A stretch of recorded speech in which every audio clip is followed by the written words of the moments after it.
7:47, this is your Power Breakfast with Archie and Bretz over the weekend, and it is still an ongoing mission right now. We have 4 men missing who crashed in an MRH-90 Taipan aircraft. Lieutenant Max Nugent, Captain Dan Lyon, Warrant Officer Class 2 Joseph Laycock, and Corporal Alex Naggs. There was an incident on Friday evening near Hamilton Island. It happened about 10:30 in the evening, and it's looming as our nation's worst peacetime military disaster since 2005. So it's time we speak to somebody who might know a little bit more about this. A tragic incident, and here to talk us through it is federal member for Herbet and former 1 RAR soldier himself, Phillip Thompson, joins us right now. Phil, good morning. Good morning. How are you?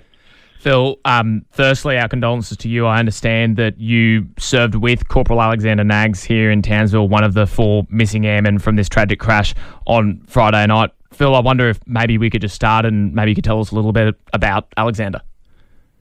Yeah, Naggs was he's a good bloke. He was the kindest, nicest person you would ever expect in an infantry battalion. Nothing was ever too hard.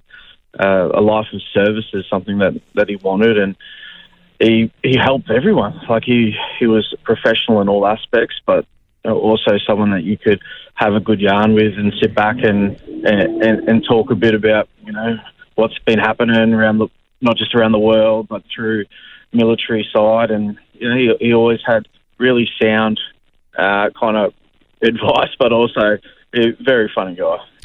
Phil, you must have partaken in a few Talisman Sabres. This is just an absolute tragedy that's going on. Can you take us a little bit behind the scenes as to what might be going through the camp right now with all these, up to 13,000 personnel from around the world? What's the movement like there? It'd be very sombre, and I've been speaking to people on the boats, in the water and in the air at the moment involved in the search and rescue. They are doing everything they can. They will stop at nothing to bring our people home. Mm-hmm. And the people that are continuing with the exercise up in Darwin and northern parts of Queensland, they are just thinking about their mates, the people that they've served with or people that they know of who are missing, because the ADF is just one big family. And we compete against each other, and it's healthy, and we have a good rivalry, but we're a family. And people on the boats, last night and today, are out there working to the bone to bring people home, because there's families right now. There's children who are missing their dads. There's mums who are missing their sons. And we need to bring them home. Phil, mate, it's something that we want to emphasise here on this show, is that there are human beings behind the uniform. I think that's something we experience every day living here in Townsville.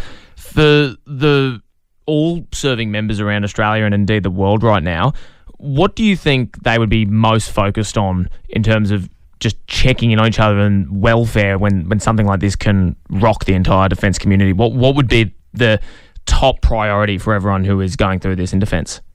They'll be checking in on their mates, because this can trigger anything. This can trigger something that may have happened to someone years ago, which includes the Black Hawk tragedy that happened up this way as well. And so I've got mates in the Marines, got mates in the Royal Marine Commanders in the UK.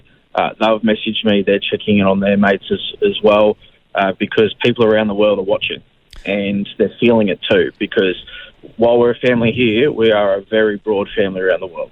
Phil, how difficult is this operation to recover these guys? I mean, we're talking about a massive area. What goes into that? Yeah, it's quite tough because there's a lot of currents there.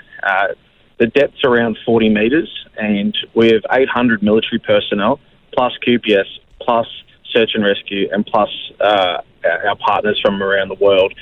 They're using sonar, so they'll have a better understanding throughout today of locations, because sonar will pick things up pretty clearly, and debris and the like. But because of the current there and because of the large space, it does become quite challenging, and that's why there's a lot of personnel there, because there's 3 massive Australian ships that have retasked to go there to help out. There's fast boats on the water, so real small, close to the ground, and then we've got helicopters and aeroplanes in the air that also use different kind of sonar, radar to pick up any movement. But we've seen that it's been challenging because of the time frame it's taken, and the choppy waters last night and today haven't helped. But we've got people that are pausing everything in their lives because they know that finding our people is the only priority and the number one priority that they have and that we have.